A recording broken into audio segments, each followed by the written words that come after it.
अल्लाहुम्मा सल्लि अला मुहम्मदिन व आलि मुहम्मद। औज़ु बिल्लाहि मिनश शैतानिर रजीम। बिस्मिल्लाहिर रहमानिर रहीम।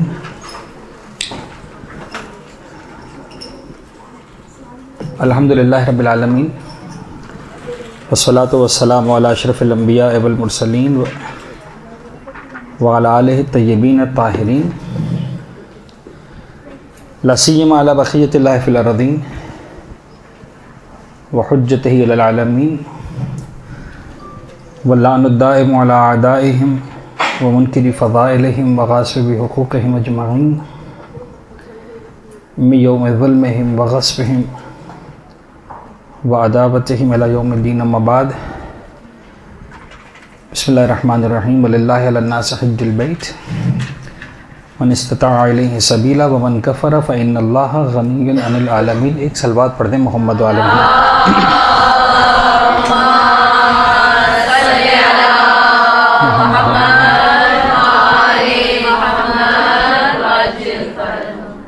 अच्छा, बात यह है कि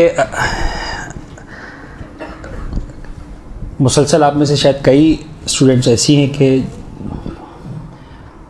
जो पहले भी जिनके साथ मैं क्लासेस ले चुका हूँ, और बहरहाल कुछ ऐसे होंगे कि जो अब आहिस्ता आहिस्ता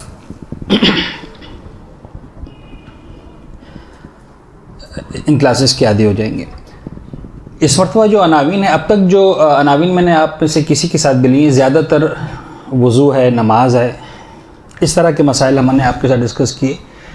इस बार जो है वो कुछ मुख्तलिफ़ मसाइल के बारे में कहा गया कि मौलाना साहब इन मसाइल को लें, तो उन फहरिस्त में मुझे हज नज़र आया और इसी वजह से मैंने हज का इंतखाब पहली क्लास के लिए किया कि कुछ ज़रूरी मसाइल को डिस्कस कर लिया जाए। अच्छा, बात यह है कि बहुत सारे मसाइल ऐसे हैं जिन्हें हम कहते हैं पेश आने वाले मसाइल, ठीक है, और आप में से तकरीबन हर एक को ये बात मालूम है कि जो मसाइल पेश आने वाले हैं उनको सीख लेना वाजिब है। इनमें से कुछ मसाइल ऐसे हैं जो मुसलसल पेश आते हैं, जैसे नमाज के मसाइल हैं, डेली का मसला है, वज़ू का मसला है, डेली का मसला है। कुछ मसाइल ऐसे हैं जो हर साल पेश आते हैं, जैसे रोज़े के मसाइल। हर साल ही आपको रमज़ान के महीने में रोज़ा रखने के अमल से गुजरना है, यानी अगर 11 महीने काम नहीं भी आते मसाइल तो कम से कम 1 महीना काम आते हैं। जबकि अगर गौर किया जाए तो रोज़े के मसाइल वो मसाइल हैं जो पूरा साल ही काम आते हैं। मुस्तहब्बात हैं, कफ़ारे के रोज़े हैं, जो वाजिबात रह गए उनके रोज़े वगैरह वगैरह। कुछ मसाइल ऐसे हैं जो ज़िंदगी में एक मरतबा पेश आने वाले हैं। अब इसके बारे में कैसे तय किया जाए कि काम आने वाले मसाइल हैं कि नहीं, लेकिन इतना तय है कि अगर ज़िंदगी भर इन मसाइल को नहीं सीखा तो जो ज़िंदगी में वो एक मरतबा पेश आने वाला मसला है वो पेश आ भी जाएगा, वक्त निकल भी जाएगा, पता भी नहीं चलेगा। लिहाजा उस एक बार पेश आने वाले मसले को एटलीस्ट एक बार सीख लेना ज़रूरी है। क्लियर? दूसरी बात, पाकिस्तान में हम रहते हैं तो पाकिस्तान के एतबार से इन मसाइल को सीखने का वक्त अभी है। जो मसाइल हम अभी डिस्कस करेंगे, जो मसाइल अभी हम सीखेंगे, उसका मसले का वक्त, सीखने का वक्त अभी है। यानी हज के मसाइल आप सोच सकते हैं कि मौलाना साहब अभी तो हज का महीना गया है और मुहर्रम और सफ़र के 2 महीने गए, तीसरा महीना चल रहा है रबीउल अव्वल का, और अभी हज का महीना आने में मज़ीद 8 महीने बाकी हैं। तो ठीक है, अगर सीखना भी है तो ऐसे मौके पर सिखाएँ कि जब अय्याम नज़दीक हों पेश आने के, ताकि जो है वो हमें ज़्यादा आसानी रहे। अगर मुहर्रम के महीने में हम मिसाल के तौर पर रोज़े के मसाइल सिखाएंगे तो ठीक है, आप सीख भी लेंगे, लेकिन जब वक्त आएगा रमज़ान का दोस्तों तो भूल चुके होंगे। फिर ये ख्याल जहन में आ सकता है। लेकिन बात यह है कि जो मसाइल हम अभी सीख रहे हैं इनको सीखने का वक्त अभी है, इसलिए कि हज के अंदर 2 चीज़ें हैं। मैं सिर्फ एक इशारा कर रहा हूँ, उसके बाद मैं इसी तरतीब से स्लाइड्स को आगे बढ़ाऊँगा जो आपके सामने भी है, सिर्फ एक बात को समझने के लिए। वो ये कि हज के अंदर 2 तरह के अहकाम आते हैं। एक ये है कि हज कैसे करना है, और यकीनन इस चीज को सीखने का वक्त कब है? जब हज का महीना नज़दीक आ गया, जब आप हज के सफ़र पर जाने वाले हैं, 20 दिन पहले, 25 दिन पहले, 1 महीना पहले, या हत्ता सफ़र हज पर जाने के बाद फ़र्ज़ करने के हज से जो है 20-25 दिन पहले पहुँच गए, तो वहाँ आपको सिखाया जाएगा कि भाई हज कैसे करना है, आपने क्या तरीक़ेकार होगा, अरफ़ात में क्या होगा, मुज़दलिफ़ा में क्या होगा, मिना में क्या होगा, शैतान कहाँ मिलेगा, क्या कंकर मारने, कुर्बानी कैसे होगी, किसको सर मुंडवाना है, किसको नहीं मुंडवाना है, एहराम की पाबंदियाँ क्या है, सारी बातें हम उस वक्त सीखते हैं, और सीखने का वक्त उसी वक्त। लेकिन एक उन्वान है हज के अंदर कि हज किसको करना है, किस पर हज करना वाजिब है। इसका वक्त ज़िलहज में नहीं है, इसका वक्त अभी है। क्यों अभी है? इसलिए कि हुकूमत पाकिस्तान के एतबार से ऐन मुमकिन है जब अगली क्लास के लिए मैं आऊँ तो हज के रजिस्ट्रेशन फॉर्म्स जो है वो ऑलरेडी स्टार्ट हो चुके हों। तो now we need to understand, maybe अगर 1 महीने के बाद इन मसाइल को आप पढ़ें तो आपके साथ नाउ वी आर लेट, अब अगले साल बारी आने वाली है।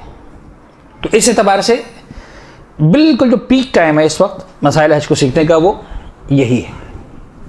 अच्छा, इसमें कोई शक नहीं है कि तकरीबन एक अंदाज़ा के मुताबिक 1 लाख में से 1 फ़र्द पर हज वाजिब होता है एज एन एवरेज। यानी अगर पाकिस्तान की मिसाल के तौर पर 16 करोड़ आवाम है तो बहुत ज़्यादा जो लोगों पर हज वाजिब होता है वो 1,60,000 के लगभग होते हैं। बहुत ज़्यादा कम बढ़ा दे तो मुमकिन है 1,70,000 80,000 हो जाए, लेकिन आम तौर पर 1 लाख में से तकरीबन जो है 1 फ़र्द पर हज वाजिब होता है। बड़ा कम है रेशो हज वाजिब होने का। या 10,000 में से 1 पर वाजिब होता है, लेकिन बहरहाल बहुत ही कम है। तो अब मेरे सामने 10,000 अफराद तो नहीं है कि मैं कहूँ कि साहब कम से कम 1 फ़र्द के लिए पेश आने वाला मसला है। लेकिन इसमें भी कोई शक नहीं है कि वो अफराद जिन पर हज वाजिब होता है वो बहरहाल हम ही में से होते हैं। तो आप में से वो तालिबात के जिन पर हज वाजिब नहीं हो रहा,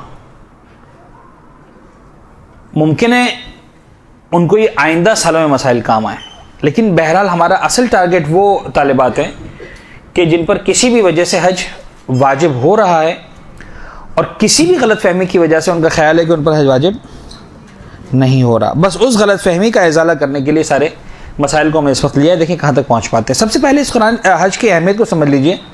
सूरह आल इमरान की आयत का ये एक हिस्सा है, मुकम्मल आयत नहीं है। यानी ये एक तरह से आयत का सेकंड पार्ट है। फर्स्ट पार्ट उन लोगों के लिए जो हज पर जा चुके हैं, फ़ी आयतुम बय्यिनात मक़ाम इब्राहीम व मन दख़लहु कान आमिना। उसके बाद कुरान ने कहा कि वलिल्लाहि अलन्नास हज्जुल बैत। This is the second part of आयत नंबर 97 ऑफ सूरह आल इमरान। अच्छा, तो हज की अहमियत कुरान की निगाहों में तो ये आयत सूरह आल इमरान की आयत है, वलिल्लाहि अलन्नास हज्जुल बैत मन इस्तताअ इलैहि सबीला व मन कफ़रा फ़इन्नल्लाहा गनिय्युन अनिल आलमीन। अच्छा, इसका तर्जुमा मैंने चूंकि नहीं लिया नेक्स्ट स्लाइड के अंदर, लिहाजा आप इसी से काम चलाएं। तर्जुमा आपको कई सारे कुरानों में मिल जाएगा, मैं कुछ समझा भी देता हूँ, लेकिन कुछ नुकात हैं जिनको मेरी ख्वाहिश है कि आप तवज्जो करें इस अरबी को ज़हन में रखते हुए। सबसे पहली बात वलिल्लाहि अलन्नास, देखिए। अच्छा, इसका तर्जुमा पहले सुन लीजिए। वलिल्लाहि अलन्नास हिज्जुल बैत, अल्लाह की खातिर या अल्लाह के लिए या अल्लाह का हक है अलन्नास इंसानों पर। क्या हक है? हिज्जुल बैत, कि वो अल्लाह के घर का हज करें। ठीक है, किस पर वाजिब है? मन इस्तताअ इलैहि सबीला, जो साहिब इस्तिताअत है। वमन कफरा, और अगर कोई कुफ्र इख्तियार करता है, फ़इन्नल्लाह, तो याद रखना कि अल्लाह गनियुन अनिल आलमीन, अल्लाह बेनियाज है, गनी है, आलमीन से बेनियाज है। अब ये वो आयत है जो अक्सर आपने सुनी भी होगी। कुछ नुकात की तरफ तवज्जो दिलाना ज़रूरी है। अक्सर मकामात पर जब इबादतों को वाजिब किया गया तो मेयार बनाया गया ईमान को। या अय्युहल्लज़ीना आमनू अक़ीमुस्सलात, ए ईमान लाने वालों नमाज कायम करो। या अय्युहल्लज़ीना आमनू कुतिबा अलैकुमुस्सियाम, ए ईमान लाने वालों तुम पर रोज़े फ़र्ज़। ईमान को मेयार बनाया गया। अजीब बात है कि हज के मरहले में मेयार बनाया गया इंसानियत को। यानी नमाज उस वक्त वाजिब है अगर तुम मोमिन हो, रोज़ा उस वक्त वाजिब है अगर तुम मोमिन हो, लेकिन मिजाज कुरान यह है कि अगर तुम इंसान हो तो तुम पर हज वाजिब है। नमाज ना पढ़ के तुम ईमान की तज़लील करते हो, रोज़ा ना रखकर तुम अपने ईमान को नुकसान पहुंचाते हो, हज ना करके तुम अपनी इंसानियत की तस्लील करते हो। यानी कहा जा सकता है, अगर बिल्कुल हम जज्बात में अगर बात करें, जो बाज़ औक़ात हम हो भी जाते हैं बड़े आसानी के साथ, और वैसे भी हमारे मिजाज का हिस्सा है जज्बातियत, कि नमाज न पढ़कर ये कहा जा सकता है कि तुम मोमिन नहीं हो। रोज़े को छोड़कर मैं कह सकता हूं कि तुम मोमिन नहीं हो, लेकिन अगर हज को छोड़ देते हो तुम इंसान ही नहीं हो। मोमिन तो बहुत दूर की बात है, मिजाज परवरदिगार ये है। तो ये पहला हिस्सा है वलिल्लाहि अलन्नास हज्जुल बैत। अच्छा, क्यों ऐसा लगता है? मैं जरा सा इसे एग्जाम्पल दे रहा हूं ताकि आप इसको जहन में बिठाएं और उसको देखिए कि आया वाकई इसको हम जिस तरह से समझने की कोशिश कर रहे हैं वो तरीक़ेकार कैसा है। फ़र्ज़ कर लीजिए कि एक शख्स सुबह बेदार होता है और जब वो बेदार होता है घर का दरवाज़ा खोलता है तो एक बॉक्स डब्बा उसके घर के दरवाजे पर रखा हुआ है। खैर फौरी तौर पर जो ख्याल आपके जहन में आएगा कि कोई ना कोई बॉम्ब रखा हुआ, पाकिस्तान के माहौल में रहते हुए मैं उस एग्जाम्पल से हट के बात कर रहा हूँ। एक डब्बा आपके घर पे रखा हुआ है, आपने देखा अच्छा पार्सल है, नाम लिखा हुआ है आपका, किसी ने पार्सल आपको भेजा, अच्छा आपने उसको खोला। जब आपने खोला तो उसके अंदर एक ख़त था, काफ़ी लंबा चौड़ा तवील सा, और उसमें बताया गया था कि भाई इस डब्बे के अंदर कुछ चीज़ें रखी हुई हैं जो सबकी सब आपकी हैं, कुछ फाइलें हैं, कुछ चाबियाँ हैं, वगैरह वगैरह। पता चला कि क्या है साहब, पता चला कि 2-3 फैक्ट्रियाँ बड़ी बड़ी करोड़ों रुपए की चलती हुई हैं और मिसाल के तौर पर सैकड़ों मुलाजिम उसमें काम कर रहे हैं, वो आपके नाम पर लिख दी गई हैं। And now you are the owner of these factories, आप उन फैक्ट्रीज के मालिक हैं। ड्रीम है, ख्वाब है, लेकिन समझाने के लिए कर। कुछ चाबियाँ रखी हुई, कौन सी चाबियाँ हैं साहब? ये जो वर्ल्ड क्लास गाड़ियाँ हैं, मसलन लाखों रुपए की और मसलन करोड़ों रुपए की कीमती गाड़ियाँ, ये गाड़ियाँ आपको दे दी गई हैं और इन गाड़ियों के आप मालिक बन चुके हैं और चाबियाँ आपको मिल गई और ये जाके फला जगह पर गाड़ियाँ रखी, इन पे भी आपका नाम लिखा हुआ है, now you are the owner. अच्छी बड़ी बड़ी कोठियाँ हैं, मसलन वो आपके नाम लिख दी गई हैं, उनकी चाबियाँ दरवाज़ों की हैं, कागजात रखे हुए, फाइलें रखी हुई हैं। इस डिब्बे के अंदर वो सारी फाइलें हैं और सारी की सारी चीज़ें मौजूद हैं। आपने चेक किया, पता चला वाकई आप मालिक बन चुके हैं अरबों रुपए के विद इन अ नाइट। लेकिन जो उसका सेंडर है, जिसने भेजा है आपको, वो अननोन है, आपको नहीं पता कौन है, हु इज दैट पर्सन। अब आप जनाब अली फर्ज कर लें कि अरबों रुपए के मालिक बन के बैठे बिठाए, आपने खानदान वालों को पाला और पता नहीं ज़ियारतें की और हज किए और इसको पता नहीं जो कर सकते थे आप कर रहे हैं, कारोबार बढ़ाए जा रहे हैं वगैरह वगैरह। 10 साल 20 साल 25 साल हो गए आपको। अब अगर कोई शख्स आपसे पूछे कि मुझे बताओ जिंदगी में तुम्हारी सबसे बड़ी हसरत क्या है, मेरे ख्याल में आपका जवाब होना चाहिए कि मेरा दिल चाहता है मुझे पता चले इतना बड़ा एहसान मुझ पर किसने किया है, मैं जाकर उसका शुक्रिया अदा करूं। हज उसी चीज का नाम है।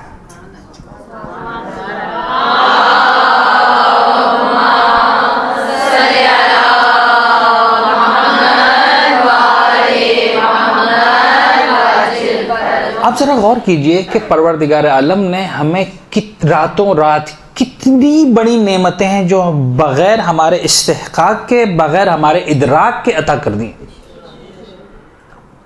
जो नेमतें खुदा ने हमको दी हैं, ये आँखों की नेमत और हवा से खमसा की नेमत और सेहत की नेमत और वालिदैन की नेमत और ईमान की नेमत, ये सारी नेमतें वो हैं कि जिनमें से किसी पर भी हम प्राइस टैग नहीं लगा सकते हैं, कैलकुलेट नहीं कर सकते हैं। अभी जो एग्जाम्पल दे रहा था मैं, चाहे वो मिलियंस की बात थी, चाहे वो बिलियंस की बात थी, कैलकुलेट हो सकती थी, उस पर आप प्राइस टैग लगा सकते थे।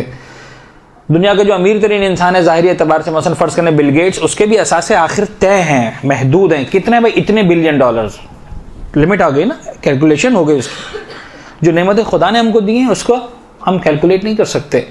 वलिल्लाहि अलन्नास, तुम्हारी इंसानियत का इम्तिहान है। अगर वाकई तुम्हारे दिल में एक ख्याल नहीं है कि मैं खुदा के घर का हज करूं, तो फिर ये बातें तो दूर की हैं कि तुम मोमिन हो कि नहीं हो, हमारे निगाहों में तुम इंसान ही नहीं,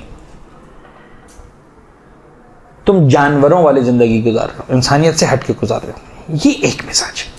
वलिल्लाहि अलन्नास हज्जुल बैत। यहां तक आने के बाद फौरन जो है वो मोमिन एकदम से डिस्टर्ब हो जाएगा, परेशान हो जाएगा कि ये आपने क्या कह दिया, मैं इंसान ही नहीं हूं अगर मैं हज पर नहीं जा रहा। तो वैसे कितने जो हज पर नहीं गए, बज़ाहिर शायद उम्मीद भी नजर नहीं आ रही आइंदा जाने की, तो क़िबला आपने तो हमें सीधा सीधा जो इंसानियत की हुदूद से गिरा दिया, खुदा कह रहा नहीं। याद रखना, मन इस्तता इलैहि सबीला, ये मैं उसके लिए बात कर रहा हूं जिसको मैंने साहिब इस्तिताअत बनाया। अगर किसी को मैंने साहिब इस्तिताअत नहीं बनाया तो फिर उस पर से जिम्मेदारी भी मैंने हटा ली है।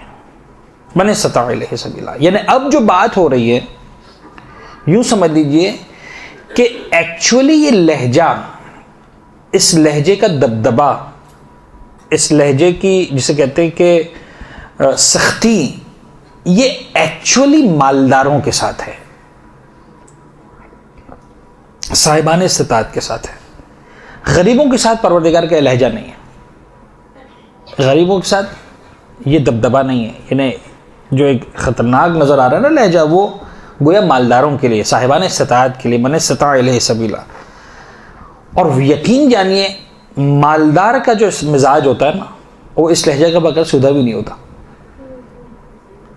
वो इतनी आसानी से राह रास्त पर नहीं आता, इतनी आसानी से वो शराफत के दायरे में नहीं आता। खैर, ऐसा नहीं कि हम सारे मालदारों की तौहीन करें। दुनिया में इस वक्त जितने भी सेटअप्स चल रहे हैं बड़े बड़े, बहरहाल साहिबान माल का कंट्रीब्यूशन है, इंक्लूडिंग दिस अलकायम, तो ये सारे सेटअप्स इतनी आसानी के साथ चल पा रहे हैं, वरना इतना आसान नहीं होता। तो बहरहाल खुदा उन तमाम साहिबान सरवत के जो जनाब खदीजा की सीरत पे अमल करें, दीन की खिदमत करें, खुदा उनको सलामत रखें।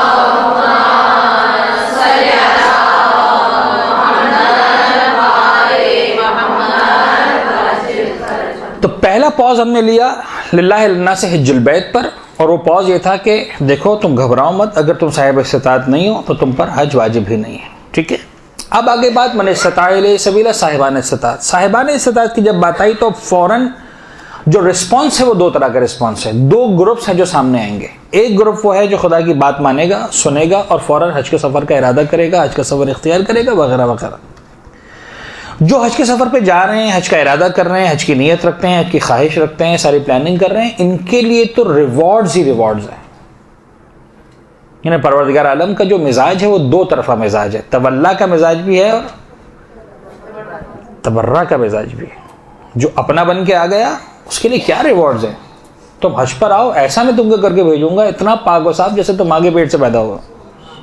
यानी कम से कम जो अजर है हज का वो ये है कि तुम्हारे सारे के सारे गुनाह माफ हो जाते हैं।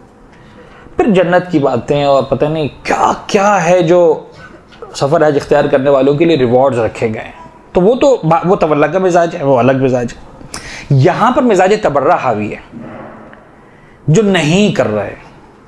अब देखिए सीक्वेंस के एतबार से अगर लॉजिकल सीक्वेंस होती तो होना चाहिए था वमन लम यहुज वमन लम तहुज, और अगर कोई हज ना करे, बज़ाहिर जुमला ही होना चाहिए, इसलिए कि बात की हज वाजिब होने की। तो खुदा ये नहीं कह रहा कि और जो हज ना करे तो याद रखना, नहीं, वमन कफर, और कोई कुफ्र इख्तियार करे,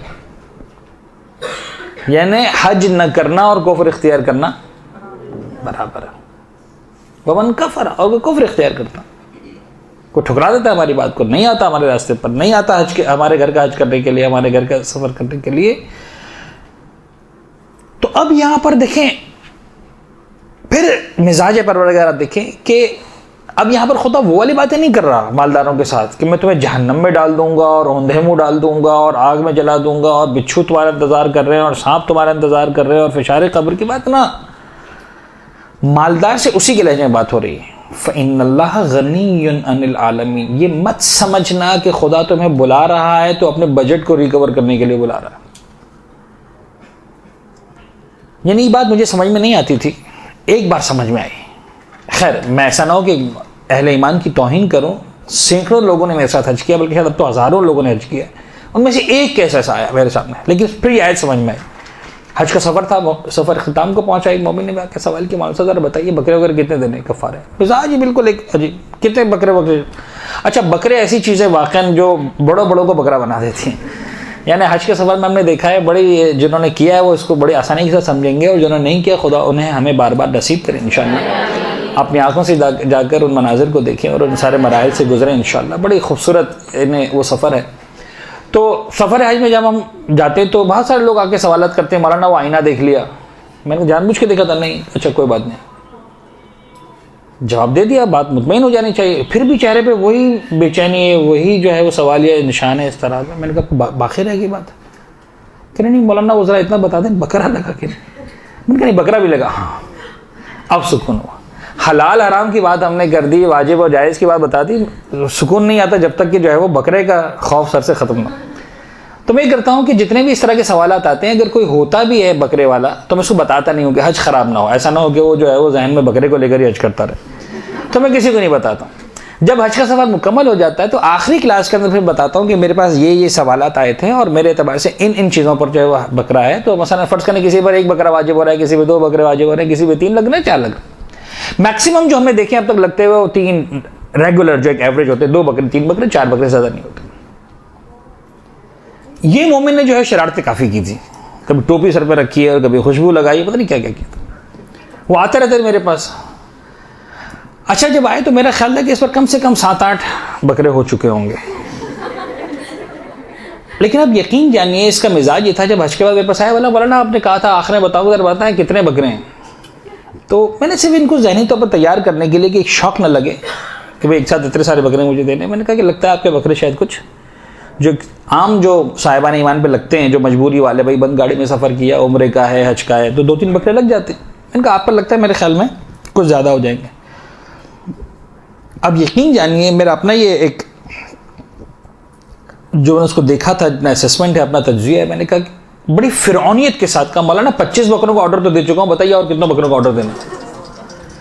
यानी जैसे मसलन ज़िंदगी में एक मरतबा मौका मिला खुदा को खाना खिलाने का, तो 25-30 बकरे तो खिला दूँ, कहें तो 50 बकरे खिला दूँ। खुदा को बेचारे कितने सालों से भूखा है खुदा, नऊज़ुबिल्लाह। यानी मुझे ऐसा इतना मुझे गुस्सा आ रहा था उस वक्त कि ये कौन सा मिजाज है, यानी तुम क्या कहना चाह रहे हो कि खुदा है मुझे तेरे अहकाम की कोई परवाह नहीं है। तूने कहा खुशबू मत लगा, मैं लगाऊंगा, बकरा चाहिए ले ले बकरा। तूने कहा टोपी मत पहन, पहनूंगा, ये ले ले बकरा। तूने अब कहा कि बन जूता मत पहन, पहनूंगा बन जूता, ये ले ले बकरा। यानी बकरा जो है वो तुम्हें बकरा बनाने के लिए नहीं है, तुम्हें इंसान बनाने के लिए। तो जो मालदार है ना, आप याद रखिएगा, बाज़ औक़ात जब मालदार सरकशी पर आता है तो फिर उसकी फिरौनियत उसको आप जो है मेजर नहीं कर सकते। तो खुदा का मिजाज यहां पर वो है, फ़इन्नल्लाह गनिय्युन अनिल आलमीन। ये मत समझना कि तुम्हारा हज, तुम्हारे ये खर्च करना, तुम्हारा सफ़र इख्तियार करना खुदा को कोई फ़ायदा पहुंचाने वाला है। अल्लाह रब्बुल आलमीन है और रब्बुल आलमीन होने के बावजूद आलमीन से बेनियाज है, इसलिए कि रब्बुल आलमीन वो पालने वाला है, इनकी वजह से पलने वाला नहीं है। इन्नल्लाह गनिय्युन अनिल आलमीन। ये हो गया मिजाज कुरान। और अब आइए जनाब जो है वो हदीस की रोशनी में सब कुछ यहाँ पर है सिवाय घड़ी के। खैर देखते हैं, चलें फिर आप लोगों के चेहरे मुझे बताएंगे कि क्या चल रहा है वहाँ पर। हदीस की रोशनी में हमारे छठे इमाम हज़रत इमाम जाफ़र सादिक़ अलैहिस्सलाम की यह हदीस है।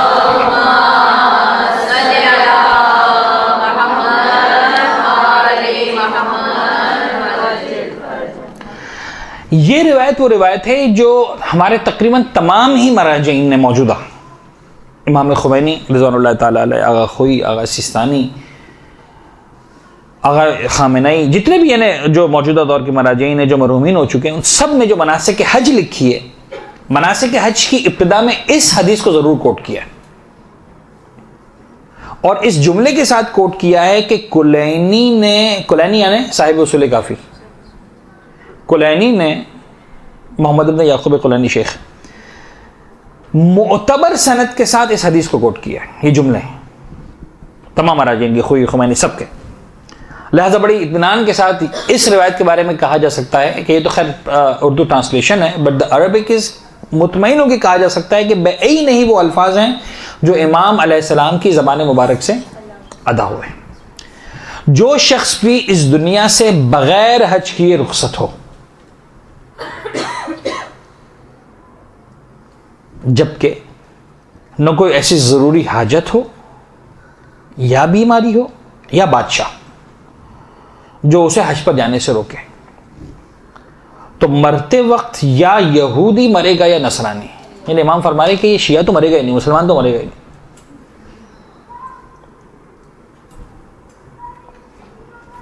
यानी या तो ऐसा इंसान है जो यहूदी था और इस्लाम लाए बगैर मर गया, या नसरानी था और दायरा इस्लाम में आए बगैर मर गया।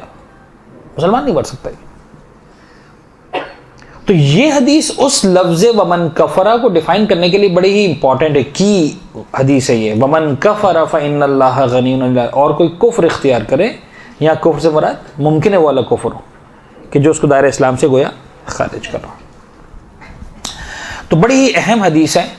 अच्छा, एक बात जहन में रखिएगा, और मैं या मुझे से कोई भी तालिब इल्म जब एक तरह से कुर्सी पर बैठ के लेक्चर्स दे रहा होता है या मसाइल को डिफाइन कर रहा होता है या डिस्कस कर रहा होता है, तो हमारे सामने जो प्रॉब्लम ये होता है कि हमेशा दो तरह के एक्सट्रीम्स होते हैं, और इन दो एक्सट्रीम्स को बैलेंस करना इज ऑलमोस्ट इम्पॉसिबल।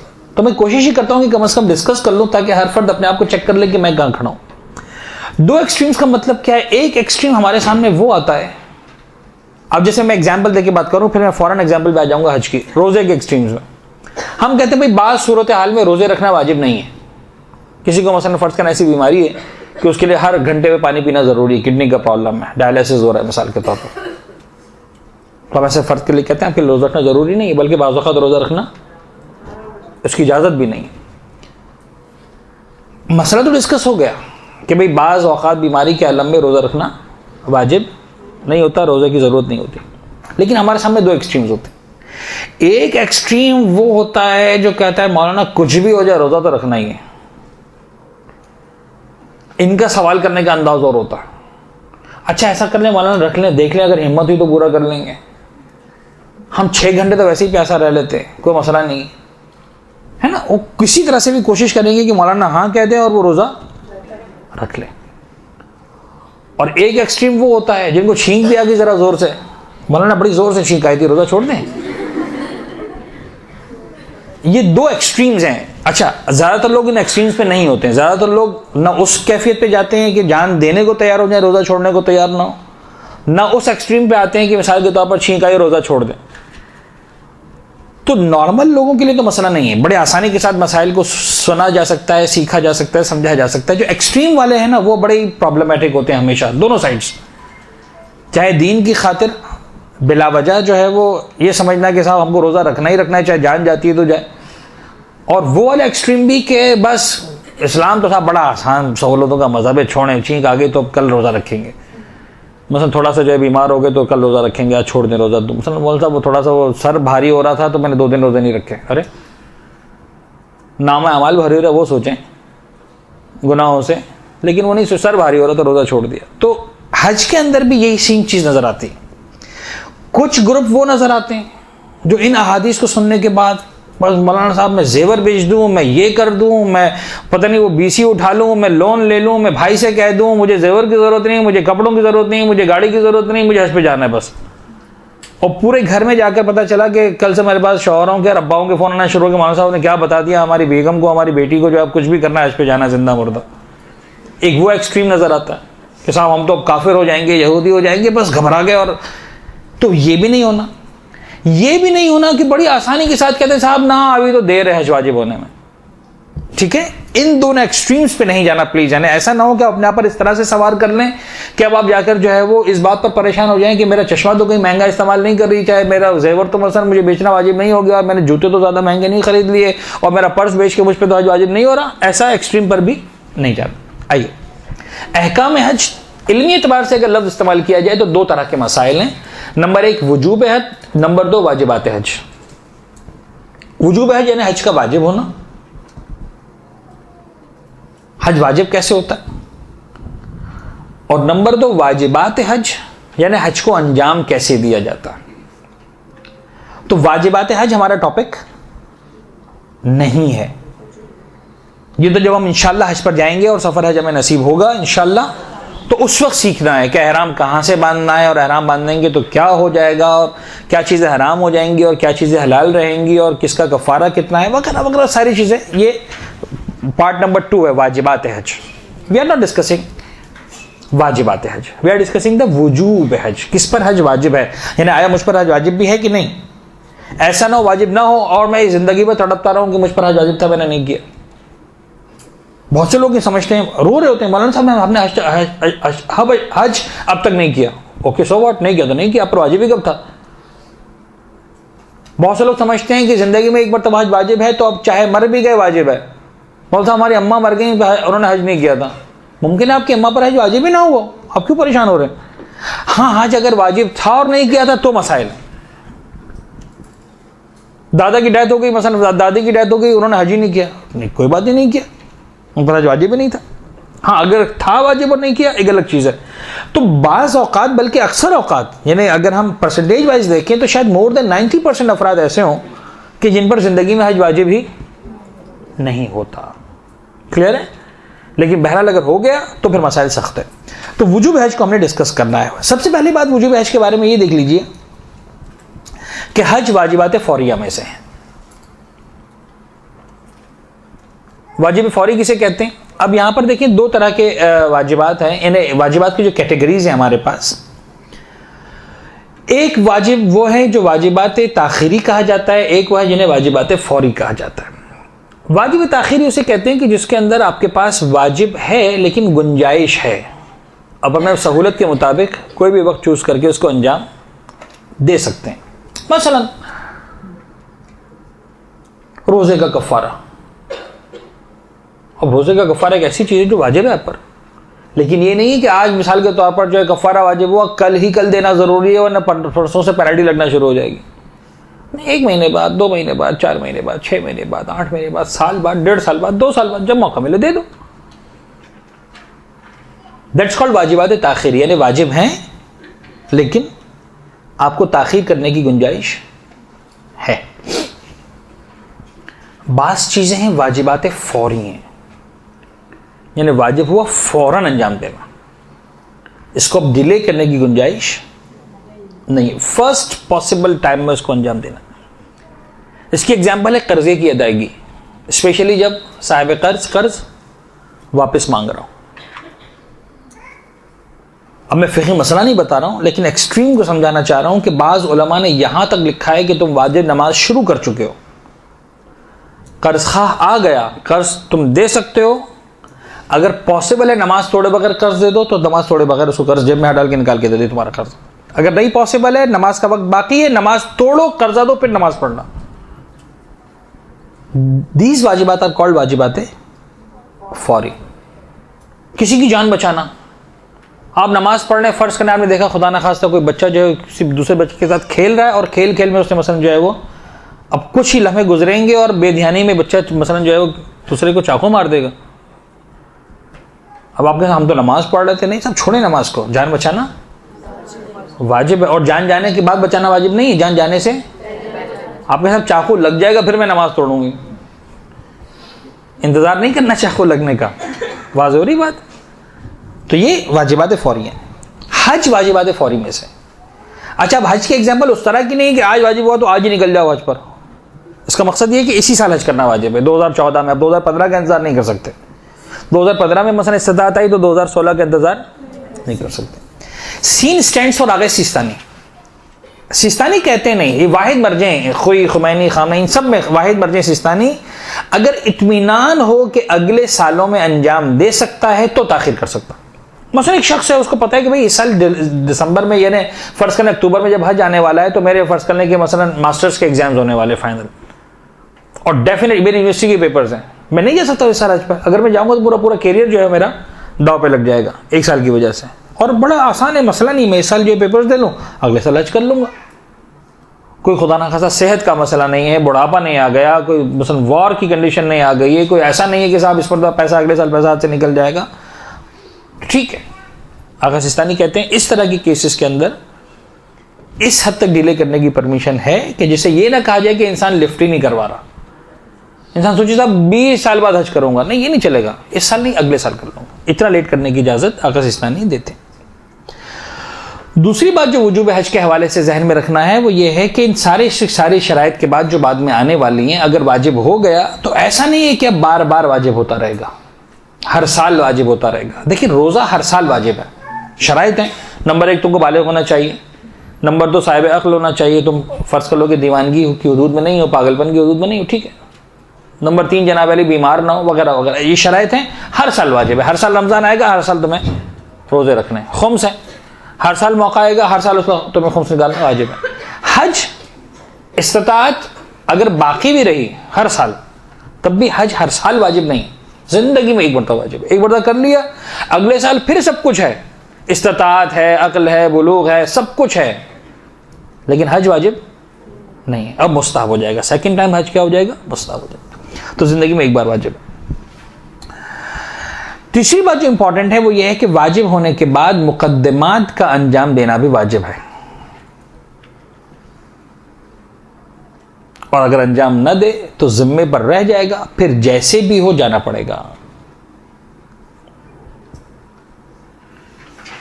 यानी जब हज पर जाना वाजिब हो गया, फर्ज कर लें इस साल पैसे आ गए या इस साल पैसे रखे हुए हैं, या तय हो गया कि हाँ हम साहिबान इस्तिताअत में से हैं, तो मुकद्दमात किसे कहते हैं? अइमा के दौर में जो मुकद्दमात थे वो क्या हुआ करते थे? वो ये हुआ करते थे कि मसलन किसी कारवान वाले से बात करो कि भाई तुम्हारे जो है वो तुम कब लेकर निकलने वाले हो। अब ज़माने में लोग कोई 6 महीना पहले निकलता था, कोई 3 महीने पहले निकलता था हज के लिए। उस एतबार से मौसम कैसा है कैसा नहीं, रास्ता कैसा है कैसा नहीं, उसके एतबार से सारी बातें तय की जाती थी। आजकल क्या है, आपको फॉर्म भरना है, किसी कारवान ने अपने आप को रजिस्टर करवाना है, गवर्नमेंट के सेटअप के अंदर अपने आप को रजिस्टर करवाना है, इस बात को मेक श्योर करना है कि आप जो है वो सफ़र हज की सआदत हासिल करें। तो ये टाइम अभी है, तो इन मुकद्दमात का अंजाम देना खुद वाजिब हो जाएगा, और नहीं देगा इंसान। अब देखिए दो चीज़ें हैं, बड़ी ही टेक्निकल किस्म की मैं बात समझा रहा हूं, इसको अच्छी तरह से समझ लें।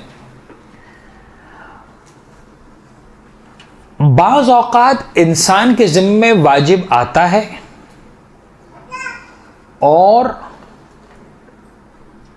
चाहे इंसान उस वाजिब को अंजाम दे चाहे अंजाम न दे, इंसान के सर पर से वो वाजिब चला जाता है, ख़त्म हो जाता है।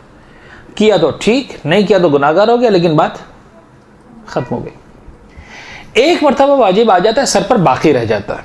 क्या मतलब? मैं आपको एग्जाम्पल देने की कोशिश कर रहा हूँ, मुझे नहीं पता कितनी सही एग्जाम्पल बनेगी है, लेकिन जस्ट टू अंडरस्टैंड, एक अंडरस्टैंडिंग को डेवलप करने के लिए। मसलन फर्ज कर लें वही जो मसला था किसी की जान बचाने का, आप भी किसी की जान बचा सकते थे, नहीं बचाई, आपके सामने सामने मसलन डूब के मर गया, आपके बस में था कि आप मसलन कुछ भी करते, फर्ज कर ले इसकी जान बचा लेते, लेकिन मैं नहीं किया, सो व्हाट, खत्म हो गई बात। यानी अब कोई मजीद कुछ नहीं है, बात जो होना था वो, जो गुनाह था वो हो चुका, जो नेकी थी वो हो चुकी, जो भी था खत्म हो गई। बाज़ औक़ात एक चीज़ बाकी रह जाती है, मसलन आप पर खुम्स वाजिब हुआ।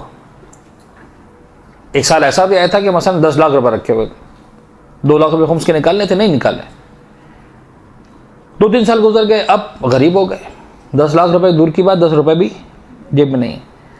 जो 10 रुपए नहीं है अब वाजिब नहीं है, वो जो पिछला 2 लाख था वो आज भी वाजिब है, वो तो मखरूज हो खुदा के। अब नहीं कह सकते कि बस आज पैसा नहीं लिहाजा मुझ पर, मेरे पर तो खुम्स वाजिब ही नहीं हुआ जिंदगी में कभी, नहीं, मुमकिन है हुआ और तुमने ना दिया, वो तुम्हारे ज़िम्मे बाकी रह गया। इसी तरह हज का वजूब इसी तरह का, बाज़ औक़ात इंसान के पास इस्तिताअत होती है, वो हज नहीं करता। अब अगर उसने हज नहीं किया और मुकद्दमात को अंजाम नहीं दिया, इस्तिताअत चली गई, और आज ऐसी जगह पे खड़े हैं कि अब जो इस्तिताअत ही नहीं रही, पैसे ही नहीं रहे, कुर्बत हो गई, कारोबार में डूब गए, पैसे लगाया था, मसलन फर्ज कर चला गया। तो अगर इस्तिताअत एक मरतबा आ चुकी थी, हज जिम्मे पर आ चुका था, तो अब रिवायत का जुमला मैं आपको बता दूं, एग्जैक्टली मैंने लिखा नहीं प्रेजेंटेशन के अंदर, लेकिन रिवायत का जो जुमला मासूम की ज़बान से निकले हुए अल्फाज ये हैं कि हत्ता भीख मांगकर भी हज पे जाना वाजिब है, भीख मांगकर भी। ये वाजिब है तुम्हारे ज़िम्मे, तुम्हें करना ही करना है, कुछ भी हो जाए,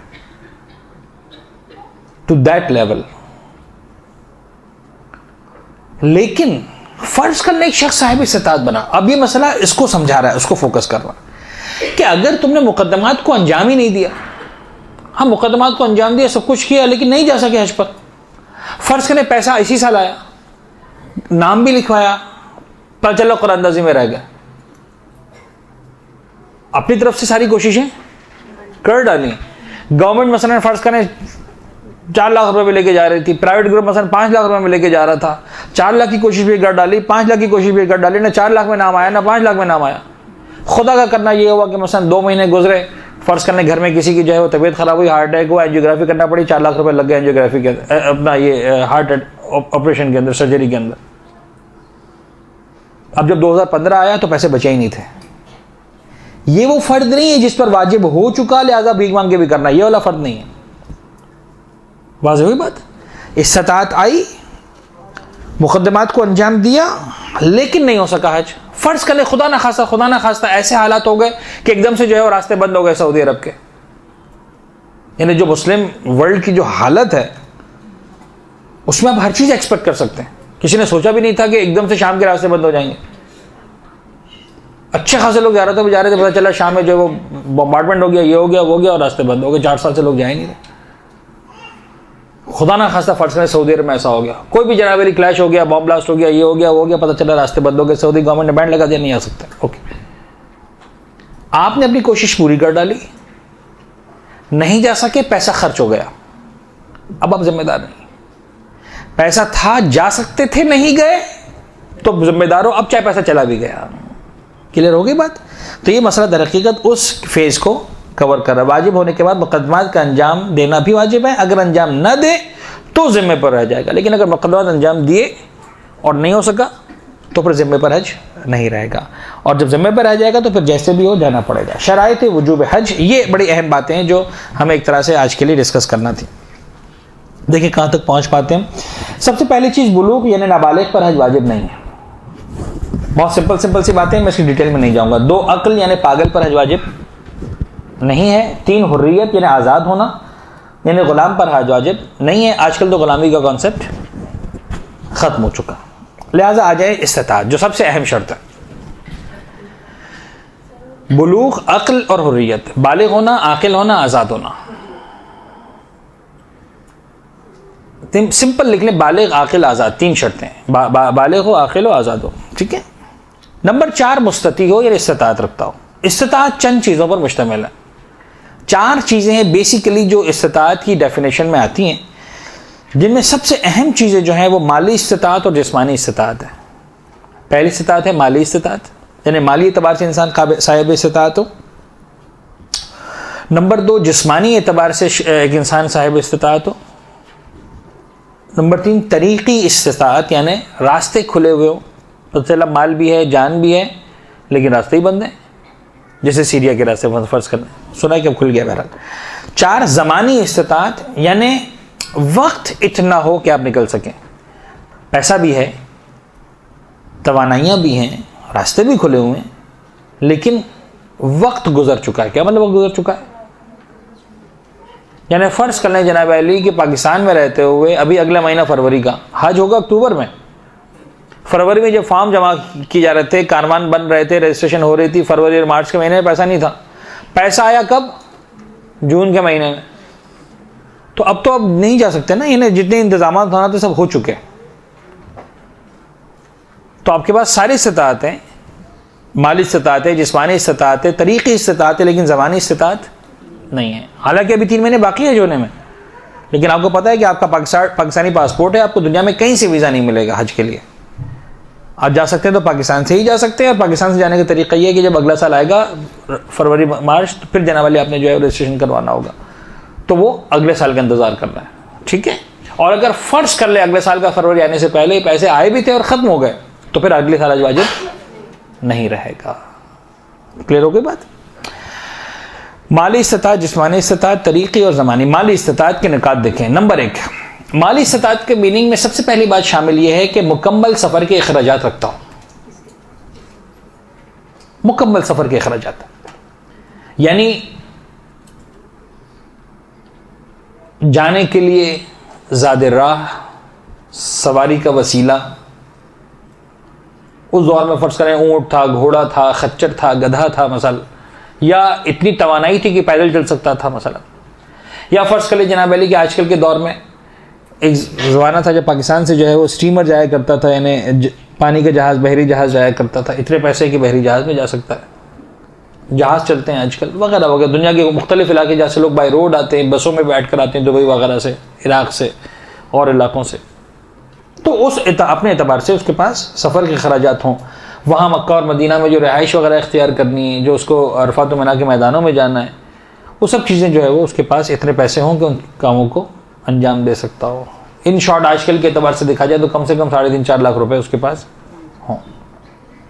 ये मैं 2014 के लिए बता रहा हूँ, ऐसा ना 6 साल बाद ये कैसेट सुनी जाए, क्लास सुनी जाए, तो क्या मतलब इतना सस्ता हज कौन करवा रहा है। नंबर 2, ज़रूरियात ज़िंदगी रखता हो अपनी, मसलन मकान, असासजात, सवारी, जो उर्फन उसकी शान के मुताबिक हो। एक शख्स के पास मकान होना चाहिए, एक फ़र्ज़ करने की उसकी शान ये है कि एक मुनासिब मकान उसके पास हो, ठीक है, उसके एतबार से मुनासिब मकान उसके पास होना चाहिए। यानी फ़र्ज़ कर लेते हैं हम एक शख्स है, अब देखें ये चीज़ बड़ी ही, ये उन चीज़ों में से है जो मैं आपसे अर्ज़ कर रहा था ना कि जो एक्सट्रीम नज़र आते हैं हमें। यानी एक एक्सट्रीम ये नज़र आता है कि एक शख्स जो है, मैंने फ़र्ज़ करने ज़ाहरी माहौल माशरे के अतबार से उसका मकान मसलन फ़र्ज़ करने 300 गज़ पे होना चाहिए, 250 गज़ पे होना चाहिए। अब हज पर जाने का इतना शौक है, नहीं मौलाना हम तो 120 गज़ में भी रह ही सकते हैं ना, क्या प्रॉब्लम है, 80 गज़ में भी रह ही सकते हैं ना, लोग रहते ही हैं ना। अब वो बेचारा इतना एक्सट्रीम है कि अपना मकान बेचकर हज पर जाने की कोशिश कर रहा है। और दूसरा है, अरे मौलाना साहब 240 गज़ में कैसे होगा गुजारा, कम से कम 400 गज़ तो फिर जाके हज वाजिब होगा। यानी उसको जो है वो मिसाल के तौर पर 500 गज़ से कम में जो है वो रहना नहीं है, वो एक अलग कंफर्ट जोन में जाना चाह रहा है अपने। एक ये है जो अपने 240 गज़ के मकान को बेचना चाह रहा है। तो अब देखें ये एक्सट्रीम्स पे नहीं जाना, इसका फैसला कौन करेगा, मैं नहीं करूँगा, इसका फैसला करेगी सोसाइटी कि बाबा ये मकान जो तुम्हारी शान के मुताबिक है, ठीक है, कोई प्रॉब्लम नहीं है, अच्छा खासा मकान है, तुम इसको रहते हुए अब तुम्हें पैसा आ गया तो ज़रूरी नहीं कि नया तुम मकान बड़ा बनाओ या बड़ा मकान बनाओ। जो मकान है अल्लाह ने दिया अच्छा है, तुम हज करो जाकर। बहुत सारे लोग होते क्या करते हैं, साहब वो अपना मकान नहीं है तो ठीक है, वो बनाने के लिए पैसे जमा किए जा रहे हैं, 25 लाख रुपये रखे हुए, हज क्यों नहीं कर रहे हो, अब नहीं प्लॉट की कीमत कहाँ पहुँच गई। और फरमा रहे ये सारे मसाइल अब ये बड़े प्रैक्टिकल मसाइल बनना शुरू होंगे। अब तो ज़रूरियात ज़िंदगी रखता हो, मसलन मकान, असासजात, सवारी वगैरह जो उर्फन उसकी शान के मुताबिक हो।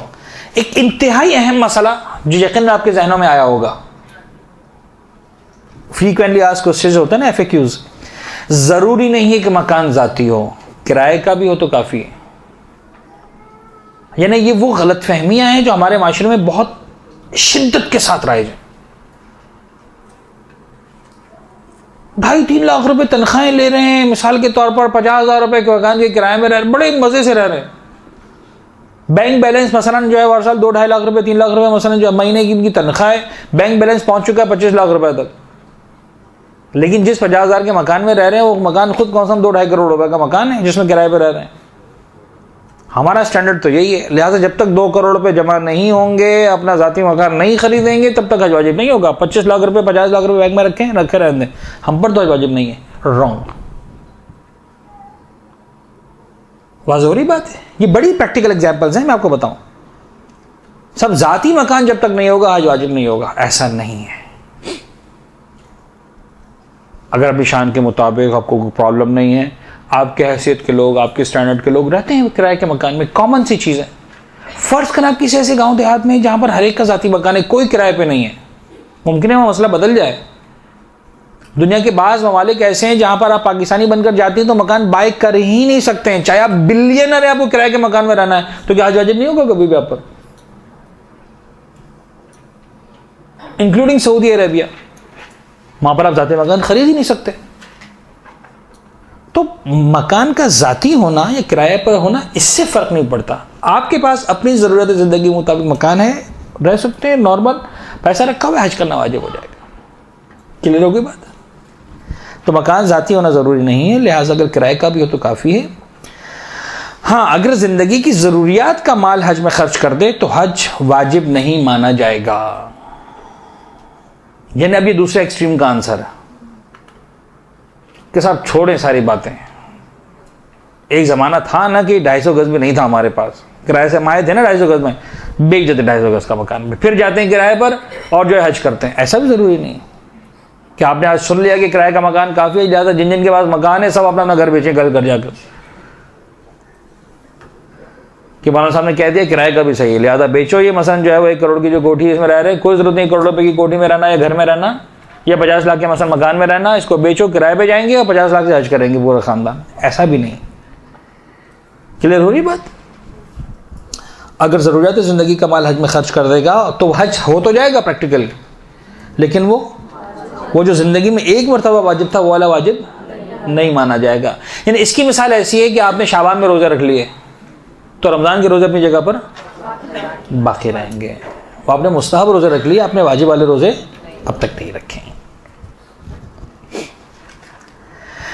शादी, तालीम, इलाज एंड सो ऑन, कई सारी चीज़ें इंसान की ज़िंदगी का हिस्सा हैं।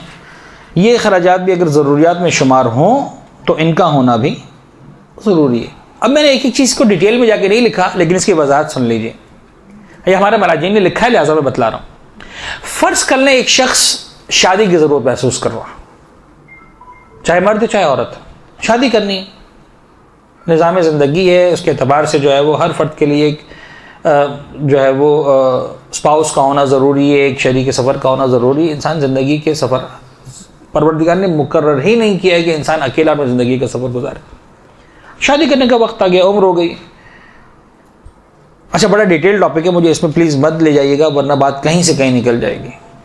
लेकिन बहरहाल शादी का सिन है, शादी हो जानी चाहिए, चाहे वो हमारा माशरा समझ रहा है कि नहीं समझ रहा, चाहे वालिदैन समझ रहे हैं कि नहीं समझ रहे। यानी है प्रॉब्लम कि माशरा भी नहीं समझता। बाद वक़्त 20 साल की लड़की हो गई, कहते हैं कि शादी की हो गई तो बच्ची है। यानी यह है हमारे माशरे का हिसाब किताब। फिर चाहे 15 साल की लड़कियां घरों से भाग भी रही हो, नहीं वो तो नादानी है। तो वो सारी बातें अपने मकाम पर, शादी की ज़रूरत महसूस हो रही है। अच्छा, पैसे रखे हुए जिस माशरे में आप रहते हैं, चाहे सही चाहे गलत, लेकिन इस वक्त माशरा ये कि साहब कम से कम जब तक 2-3 लाख 4 लाख रुपए नहीं होंगे तब तक शादी नहीं हो पाएगी। अब आपके पास मसलन 3-4 लाख रुपए रखें, या शादी कर लें इससे या हज कर लें। अब क्या करेंगे? अगर शादी ज़रूरी है, यानी इंसान देख रहा है कि नहीं मुझे शादी करनी है, तो चाहे किसी के सामने कहने की हिम्मत ना हो कि ज़रूरी है, खुदा आपसे नहीं कह रहा तुम हज करो, तुम शादी करो। तालीम है, या तालीम के अखराजात या हज के अखराजात, ठीक है, अपना कैरियर बनाओ, तालीम हासिल करो। लेकिन ये कब की बात हो रही है? जब पैसा इतना है कि या शादी या हज, या तालीम या हज। लेकिन एक जनरल कॉन्सेप्ट जो बड़ी ज़बरदस्त मिस्टेक है वो ये है कि जब तक शादी ना हो हज वाजिब नहीं होता। चले मैं थोड़ा सा मिसाल को बदल दूं तो बिल्कुल समझ में आ जाएगी बात। अक्सर लोग ये कहकर हज नहीं करते कि हमारे घर में बच्ची बैठी है इसकी शादी नहीं हुई। आप तो अपनी बच्चों की शादी की बात कर रहे हैं, अगर आपकी अपनी शादी भी नहीं हुई तब भी हज वाजिब हो सकता है। अब समझ में आया मैं क्या कहना चाह रहा था? इंसान तो सोच रहा है कि मेरी बच्ची की शादी हो जाएगी फिर मुझ पर हज वाजिब होगा। 25 लाख रुपए बैंक अकाउंट में रखा हुआ है, 5 लाख रुपए में शादी करनी है, 20 लाख रखा हुआ है, नहीं बच्ची की शादी होगी उसके बाद हज होगा। अरे भाई, बच्ची की शादी के लिए क्या करना है? तुम्हारे पास पैसे रखे हुए, अब अपना हज भी कर सकते हो, अपनी बच्चों की शादी भी कर सकते हो। शादी का मौका जाए शादी कर देना, हज का मौका है हज कर लो। ये किसने कहा कि जब तक बच्ची की शादी ना हो तब तक हज ही वाजिब नहीं होता? समझ में आ रही बात? मैं ये समझाना चाह रहा हूं। ये कई सारी जगहों पर आपको कॉन्सेप्ट्स नजर आएंगे और बड़े रॉन्ग कॉन्सेप्ट्स हैं। बच्चों की तालीम मुकम्मल नहीं हुई तब तक हज वाजिब नहीं होता। किसने कहा नहीं होता भाई? बच्चों की शादियां नहीं हुई तब तक हज वाजिब नहीं होता। जाती मकान नहीं बना तब तक हज वाजिब नहीं होता। ऐसा कुछ भी नहीं है।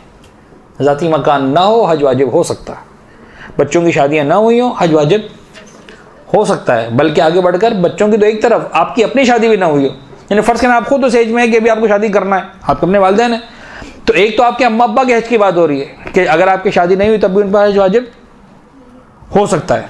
ये तो एक मसला है। एक आपका अपना मसला है कि अगर आपके पास पैसे हैं और आपकी अपनी शादी भी नहीं हुई है तब भी आप पर हज वाजिब है।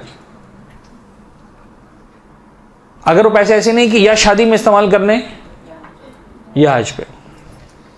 इसकी मिसाल कैसे हो सकती है? फर्ज कर लें, मैं कुछ एग्जाम्पल्स दे रहा हूं छोटी छोटी, जो बड़ी प्रैक्टिकल किस्म की एग्जाम्पल्स हैं। फर्ज कर लें आपको कोई ऐसी डील मिल गई, कोई ऐसा गिफ्ट मिल गया, कोई ऐसी स्कॉलरशिप मिल गई, कुछ ऐसा हो गया कि आपका अच्छा खासा पैसा आ गया, हज वाजिब हो जाता है। यानी इस्लाम की निगाहों में बड़ी हसास एग्जाम्पल्स हैं सारी, लिहाजा जब भी इस पर फाइनलाइज फैसला करना हो तो किसी आलिम दीन से ज़रूर रुजू कर ले ताकि बात क्लियर रहे। ऐसा ना हो कि आप कहीं गलती कर जाएं। इस्लाम की निगाहों में ये चीज़ पॉसिबल है कि आपके वालिदैन साहिब इस्तिताअत ना हो, आप साहिब इस्तिताअत हों। ये बिल्कुल पॉसिबल है, बिल्कुल पॉसिबल है कि आप साहिब इस्तिताअत हों और आपके वालिदैन साहिब इस्तिताअत ना हो। बीवी साहिब इस्तिताअत हो, शौहर साहिब इस्तिताअत ना हो। शौहर साहिब इस्तिताअत हो, बीवी साहिब इस्तिताअत ना हो। माँ बाप साहिब इस्तिताअत हो, बच्चे साहिब इस्तिताअत ना हो। बच्चे साहिब इस्तिताअत हो, माँ बाप साहिब इस्तिताअत ना हो, वगैरह वगैरह। फर्ज करें कोई बच्चा मिसाल के तौर पर जिस्मानी माजूर पैदा हुआ, मिसाल के तौर पर एक आंख नहीं थी उसकी, बाकी सब कुछ था। गवर्नमेंट ने उसके एहसान में जो है वो $10,000 डलवा दिए कि साहब ये चूंकि बच्चा एक आंख लिए बगैर पैदा हुआ, गवर्नमेंट इसको जो $10,000 दे रही है। पता चला कि साहब $4,000 में हज हो सकता है, 4 लाख रुपए में। बच्चा बड़ा भी हो चुका है, फर्ज कर अकाउंट में रखे हैं पैसे। मुमकिन है माँ बाप साहिब इस्तिताअत ना हो, बच्चा साहिब इस्तिताअत हो, आंख की वजह से हज तो माफ नहीं होगा। समझ आ रही एग्जाम्पल? कोई गिफ्ट ऐसा मिल गया, कोई गिफ्ट ऐसा मिल गया, मसलन फर्ज करने खुदा ना खास्ता, चलो खुदा ना खास्ता नहीं, गिफ्ट ऐसा, मसलन मामू ने पैसे दे दिए, चच्चा ने पैसे दे दिए, ताया ने पैसे दे दिए, ये बच्चों के लिए वसीयत में लेके चले गए कि साहब मैं चाह रहा हूं कि मसलन मेरे मरने के बाद जो है वो मेरे भतीजे को इतना पैसा मिले। भतीजे के अकाउंट में पैसे आ गए 10 लाख रुपए, माँ बाप के अकाउंट में नहीं है। बच्चे पे वाजिब नहीं माँ बाप को दे, माँ बाप अपना काम कर रहे हैं, ठीक है, तुम पर पैसा आ गया, तुम साहिब इस्तिताअत हो, हज वाजिब हो गया तुम पर, राइट। तो इस तरह की जितनी भी एग्जाम्पल्स हैं, खुदा ना खास्ता माँ की डेथ हो गई, अब माँ की जो विरासत है, यानी मरने वाली खातून का विरसा जब शौहर को मिलेगा कुछ मिलेगा, औलाद को मिलेगा कुछ और मिलेगा। शौहर को मिला मसलन फर्ज करने 1/4 मिल गया, ओके, बाकी सारा 75% किसको मिला। अब मसलन फर्ज करें ये जो खातून का इंतकाल हुआ 10 लाख रुपए की इसकी मिल्कियत थी, शौहर को मिलेगा 2.5 लाख रुपए, बच्चों को मिलेगा 7.5 लाख रुपए। 2.5 लाख तो मुमकिन हज वाजिब ना हो, 7.5 पे हज वाजिब हो जाए। समझ में आ रही बात? तो ये सारी चीजें ऐसी हैं जो हमारे माशरे की राइज एग्जाम्पल्स में से हैं।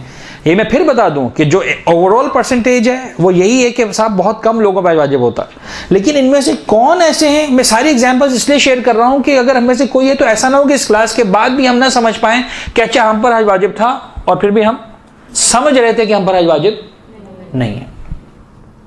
तो ये सब ध्यान में रख लें। शादी, तालीम, इलाज के अखराजात अगर ज़रूरियात में शुमार हों तो उनका भी होना ज़रूरी है, उसको निकालने के बाद हज वाजिब होगा। लेकिन अगर ज़रूरियात में शामिल नहीं है, फ़र्क नहीं, तालीम ऐसी नहीं कि बहुत कोई ज़रूरी तालीम, उसके बगैर भी आप अच्छा खा रहे, कमा रहे, बिजनेस आपका चल रहा है, कोई प्रॉब्लम नहीं है। एक आप एक्स्ट्रा की चीज़ हासिल करना चाह रहे हैं तो फिर हज वाजिब हो जाएगा।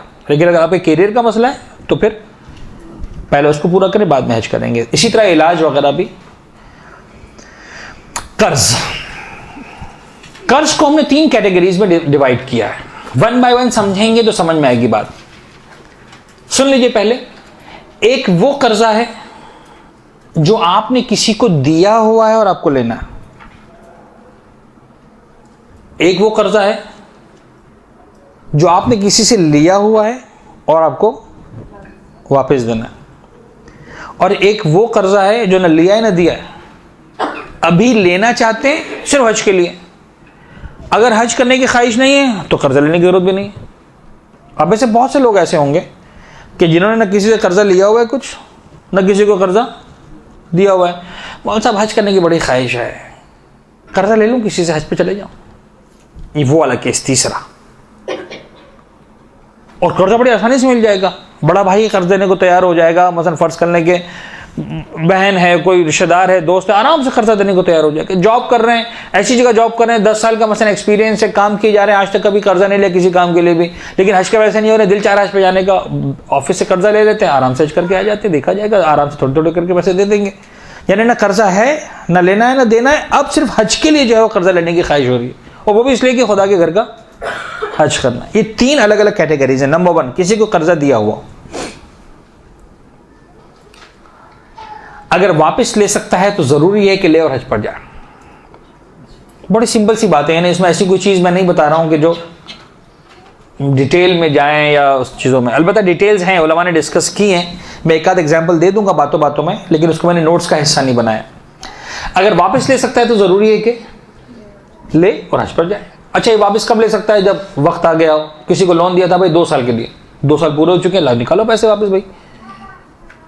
सामने वाला पैसे दे भी सकता है। अच्छा, एक बड़ा अजीब कानून है इस्लाम का, ये सिर्फ इशारतन बता रहा हूँ, प्लीज डिटेल में मत जाइएगा, डिटेल्स का टाइम नहीं है मेरे पास अभी।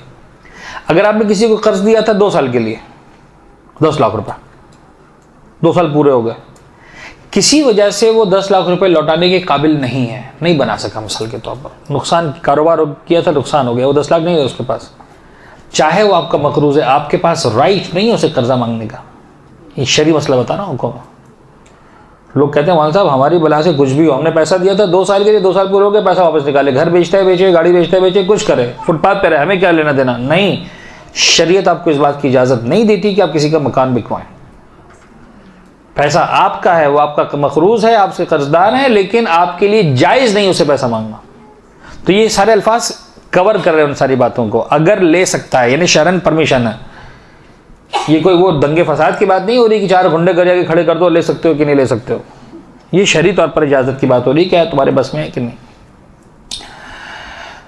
समटाइम्स दीन इस बात की परमिशन भी देता है। अब मैं ये वो लोग अगर कारोबारी लोग सामने बैठे होते तो शायद समझाना बड़ा आसान होता।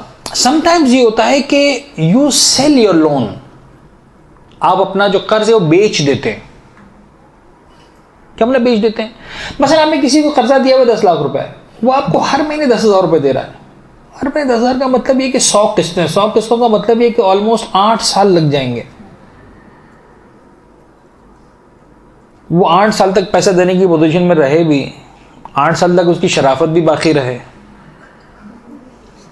ठीक है ना। ये बड़े मसाइल हैं हमारे माशरे के। एक साहब कह रहे हैं कि एक काम करो, तुम मुझसे 6 लाख रुपए कैश ले लो, वो 10 लाख मेरे जिम्मे, मैं ले लूंगा, उसे निकलवा लूंगा। Is it allowed? Yes it is allowed. तो मुझे 7 लाख ले लो, वो 10 लाख मैं निकलवा लूंगा, मैं जानू वो जानू। है कुछ शरायत इसकी कि आपने उसको बिठाया कि साहब देखो ये जो कर्जा मैं तुमसे मांगता था, फला साहब तो तुमसे ले लेंगे, वो मसला तो नहीं मसला नहीं, ठीक है, ओके, साइन हो गए, हमने उसे 7 लाख रुपए कैश आज मिल गए। अब वो साहब जो है 10 लाख रुपए अपने वसूल करते रहेंगे उससे महीना 10,000 रुपए के एतबार से। अब जब 7 लाख आ गए, हज करना वाजिब हो गया। क्लियर? तो अगर अपना कर्ज बेच सकता है, ले सकता है, किसी तरह से भी पैसे हो सकते हैं, वाजिब हो जाएगा, और फिर हज करना भी वाजिब हो जाएगा। अगर वापस ले सकता है तो जरूरी है कि ले और हज पर जाए। इसकी एक बड़ी अहम एग्जाम्पल जो खवातीन के एतबार से मेरे जहन में आई, मुझे नहीं पता लफ्ज़ कर्ज इसके लिए बिल्कुल सही भी है एग्जैक्टली कि नहीं, लेकिन लायबिलिटी यानी जो किसी के फर्द के जिम्मे है आपके पे करना, one of the examples is महर।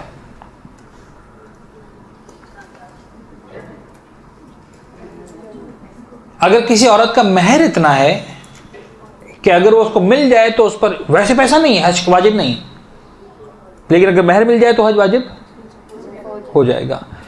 इस औरत के लिए वाजिब है कि महर मांगे। आज बहुत सारे घरों में लड़ाई होने वाली है ना। अच्छा, वाजिब है कि महर मांगे का मतलब ये नहीं कि झगड़ा कर ले और तलाक पे बात आ जाए कि या तो पैसा दो या तलाक दो, ऐसा नहीं करना। देखिए कि आया वाकई वही वाली बात जो कर्जे की एग्जाम्पल थी कि चाहे कर्जा देना भी है, लेकिन आप किसी को जो है उसका घर बेचे मजबूर नहीं करेंगे, मुझे तो मेरा कर्जा चाहिए, मुझे तो मेरा महर चाहिए, बस कुछ भी हो जाए, मौलाना साहब ने कह दिया, ऐसा भी नहीं। देखिए कि आया आपके घरेलू हालात के एतबार से, शौहर के हालात के एतबार से वगैरह किस हद तक इम्कान है। लेकिन बहरहाल जो इग्नोरेंस का लेवल है हमारे माशरे में कि महर का मतलब ही यह है कि नहीं मिलने वाला, यानी वो एक फॉर्मेलिटी है जो पूरी हो रही है, बाकी उसका हकीकी जिंदगी से कोई ताल्लुक नहीं है, तो उस चीज को समझना जरूरी है। हाँ, सिवाय इसके कि औरत ने अपना महर माफ कर दिया हो या माफ कर दे, वो उसका राइट है, कर सकती है माफ, वो एक अलग चीज है। लेकिन अगर माफ नहीं किया हुआ और मिसाल के तौर पर जो है वो ले सकती है और महर इतना है कि इस महर को लेकर हज वाजिब हो सकता है, तो फिर हज करना क्या हो जाएगा? वाजिब हो जाएगा। This very important example. दूसरी के चीज जो है वो कर्ज के हवाले से मकरूज, यानी एक मरतबा तो ये था कि आपको किसी से कर्जा, आपने किसी को कर्जा दिया हुआ था और अब आपने वापस लेना था, कर्जदार थे आप, यानी किसी के कर्ज खां थे, ठीक है। अब आ गए आप मकरूज हैं, यानी आपके जिम्मे पैसा देना बाकी है। आपने मसलन 50 लाख रुपए किसी से कर्ज लिए थे और आप महीना फर्ज करें जनवरी 50,000 रुपए किस्त भर रहे हैं उसकी, ठीक है। अभी उसमें तो 50 में से आपने 10 लाख रुपए दिए, 40 लाख रुपए देना बाकी हैं। और आपके पास जो है वो 5 लाख रुपए अलग से भी आ गए, अब हज करना वाजिब है? सोच समझ के जवाब दीजिएगा।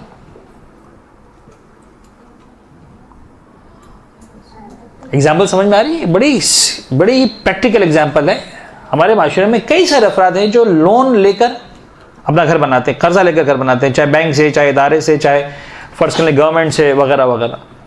फिर मिसाल के तौर पर तनख्वाह, अच्छी तनख्वाह है, 1 लाख 1.5 लाख रुपए तनख्वाह है, महीने 20,000 25,000 रुपए लोन के जा रहे हैं, रेगुलरली कट जाते हैं तनख्वाह में से, और बड़े मजे से जो है वो ये लोन आहिस्ता आहिस्ता उतर रहा है, और पता है कि आइंदा 8 सालों में, 10 सालों में, 15 सालों में सारा का सारा लोन जो है वो खत्म हो जाएगा। दरमियान में अलग से पैसे भी आते रहते हैं, बोनस मिल गया, कोई मिसाल के तौर पर बॉन्ड लग गया, फर्ज करने कोई इन्वेस्टमेंट किया था, कोई छोटे मोटे स्टॉक्स लिए थे, कोई शेयर्स लिए थे, कुछ हो गया, वसन जो है वो पैसे निकल आए, पैसे मिल गए। या जो मैंने मिसाल दी, मिसाल के तौर पर विरासत मिल गई, अम्मी का, अबू का, फर्ज करने दादा का, किसी का इंतकाल हुआ ऐसा जिसके वारिस आप बनते थे, वगैरह वगैरह, कई सारे एग्जाम्पल्स हैं। और एक बड़ी तादाद हमारे सोसाइटी के ऐसे अफराद के जिन पर कुछ ना कुछ इस तरह का लोन होता है, 2 लाख, 4 लाख, 5 लाख, 10 लाख, 20 लाख होता है लोन, जो एक रेगुलर बेसिस पर पे हो रहा होता है। और इन्हीं लोन्स के साथ मिसाल के तौर पर, अच्छा ये सारी की सारी बातें प्लीज आप ये मत कीजिएगा कि मौलाना साहब आप तो जो है वो डॉलर से और लाखों से कम बात ही नहीं कर रहे हैं किसी भी एग्जाम्पल में, इसलिए कि सारी की सारी बातें उन लोगों के लिए हो रही जिन पर हज वाजिब होने वाला, जिन पर नहीं होने वाला उनके लिए नहीं हो, दिल छोटा ना करें। यानी मुझे डर लगता है कि ऐसा ना हो कि किसी की तौहीन हो जाए, कोई महसूस करे कि आखिर क्यों हमें हमारी गुर्बत का एहसास दिलाया जा रहा है। खुदा न खासा वो वाली बात नहीं है, लेकिन जिनके काम के मसाइल हैं बहरहाल उनको समझाना ज़रूरी है, लिहाजा मैं सारी उस तरह की एग्जांपल्स दे रहा हूँ। अब फर्ज करें जनाब अली कि जो है बिजनेस है, बिजनेस में से मसलन जो है वो महीने का 1 लाख 2 लाख रुपए आराम से निकलता है, लोन भी लिया हुआ है, बिजनेस को एक्सपेंड करने के लिए 20 लाख रुपए का इन्वेस्टमेंट किया हुआ है, सब कुछ महीना आराम से 50,000 की जारी, कोई प्रॉब्लम नहीं है। कोई अच्छा सा जो है डील बन गई, कोई अच्छा मसलन जो है वो कारोबार में कोई वो आ गया और जो है वो मसलन 5-6 लाख रुपए निकल भी आए। अब ऐसे लोग एक बड़ा कॉमन मिस्टेक करते हैं, वो कहते हैं ज़्यादा तो भी तो जा सकते हैं, मसला नहीं है, ईरान जाके आ जाएंगे, इराक जाके आ जाएंगे, दुबई घूम के आ जाएंगे, सिंगापुर घूम के आ जाएंगे, हज नहीं वो तो कर्जा है ना, कैसे जा रहे हैं? यानी सिंगापुर जा सकते हैं उस कर्जे के साथ, मक्का नहीं जा सकते। अच्छा ये खुदा ना खास्ता वो लोग नहीं है जो हज नहीं करना चाहते, वो समझते हैं कि हम पर हज वाजिब नहीं हुआ। This is mistake. तुम्हारा लोन है, ठीक है, रेगुलर बेसिस पे तुम पे कर रहे हो, कोई प्रॉब्लम नहीं आने वाला तुम्हें, और तुम्हें एक्स्ट्रा अमाउंट मिल गई है कहीं से भी, या तो तुम लोन में पे कर दो कि भाई देखो हम पर 50 लाख का कर्जा था, हम हर महीना 50,000 दे रहे थे, ये 10 लाख रुपए विरासत के मिल गए, ये लो भाई 10 लाख रुपए हमारी किस्त उतर गई, और अब 50 में से 40 रह गए मिसाल के तौर पर, बाकी हम हर महीने 50 देते रहेंगे। ये एक और बात है, आपने दे दिया, मसला नहीं, आपके हाथ में नहीं रहा, लेकिन आप पैसा हाथ में रख के बैठे और ये सोचकर कि चूंकि 40 लाख रुपए मुझे कर्जे के देना बाकी है लिहाजा मुझ पर हज वाजिब ही नहीं हुआ, ये गलत है। क्लियर हो रही एग्जांपल अच्छी तरह से? आप कुछ पूछना चाह रहे थे? ओके। तो इस तरह की मिस्टेक्स जो है वो नहीं होनी चाहिए, चाहे वो छोटा कर्जा हो चाहे वो बड़ा कर्जा हो, सिर्फ इसलिए कि आपके सर पर कोई कर्जा है और आप समझ लें आंख बंद करके कि बस चूंकि मेरे ऊपर कर्जा है लिहाजा मुझ पर किसी एतबार से भी आसमान जमीन पे आ जाए, जमीन आसमान पे चला जाए, मुझ पे हज वाजिब नहीं होने वाला, ये तसव्वुर गलत है। ऐसा नहीं है, हज आप पर वाजिब हो सकता है, एन मुमकिन है कि आप पर कर्जे के बावजूद भी हज वाजिब हो। तब आपने देखना है कि आपका जो है वो बिजनेस सेटअप, आपका जॉब सेटअप किस तरह का है, और अगर आप जो है वो अगर अपने वक्त पर कर्जा अदा कर सकता है मसलन यानी एक रेगुलर उसमें, तो ठीक है। या फर्ज करें आपने कोई ऐसा लोन लिया हुआ है कि साहब ठीक है आपने किसी से कर्ज लिया, भाई 5 साल के बाद हम आपको 20 लाख रुपए ले रहे हैं, 5 साल बाद 20 लाख रुपए देंगे, 2 साल गुजर चुके, 20 लाख रुपए का आपने इन्वेस्टमेंट किया, ऐसा इन्वेस्टमेंट किया कि आज वो 20 लाख रुपए 1 करोड़ तक पहुंच चुके हैं, आपको पता है कि प्रॉब्लम ही नहीं है, मजीद 3 साल में तो पता नहीं हम कहां पहुंच जाएंगे, लेकिन ये सोच के कि साहब 20 लाख का तो हज कर्जा है, मैं कैसे हज पे जाऊंगा, मखरूज तो हज पे नहीं जा सकता। ये बड़ी कॉमन सी मिस्टेक है। तो इस तरह की एग्जाम्पल यहां पर आएंगी। क्लियर है? खुम्स व ज़कात भी कर्ज हैं, यानी अगर आप पर खुम्स वाजिब हो चुका था, ज़कात वाजिब हो चुकी थी, आपने पे नहीं किया, अब हज पे जाने का मौका आया। अब कुछ एग्जाम्पल्स को मैं चेंज कर रहा हूं, ये एग्जाम्पल्स लागू होती हैं उस तरह के लोगों पर कि जो ना मुकम्मल बेदीन किस्म के लोग हैं, ना मुकम्मल पक्के दीनदार किस्म के लोग हैं। ज़ाहिरी माशरे के एतबार से दीनदार है, हज पर जाने का इरादा किया। अच्छा, हज पर जाने, और ये एग्जाम्पल्स भी काफ़ी मिलती हैं, प्रैक्टिकल एग्जाम्पल्स हैं हर साल की हमारे पास। मसलन 4 लाख रुपए का कर्जा हज है, 3.5 लाख रुपए है। भाई से कहा कि तुम अभी दे दो, फरवरी में पैसे जमा करवाने, मेरा जो है वो रमज़ान में बोनस आने वाला है, उसमें से मैं तुमको जो है वो कर्ज पूरा कर दूंगी मिसाल के तौर पर, हज पे जाने से पहले पूरे 4 लाख हो भी जाएंगे। इस तरह की एग्जाम्पल्स काफ़ी मिलती हैं। लिहाजा बज़ाहिर ना कोई लोन हुआ ना कुछ हुआ, बड़े मज़े से हज पे जाने से पहले सारे पैसे पूरे भी हो गए। लेकिन मसला ये है कि ज़िंदगी में कभी खुम्स नहीं निकाला। और अब समझिएगा अल्फाज को मेरे, प्लीज़ मिस्टेक मत कीजिएगा। पहले कभी खुम्स वाजिब हो चुका था जो खुम्स नहीं दिया था। मिसाल के तौर पर यही जो 3 लाख रुपए 3.5 लाख रुपए रखे हुए हैं, हर साल लाख रुपए जमा करते गए।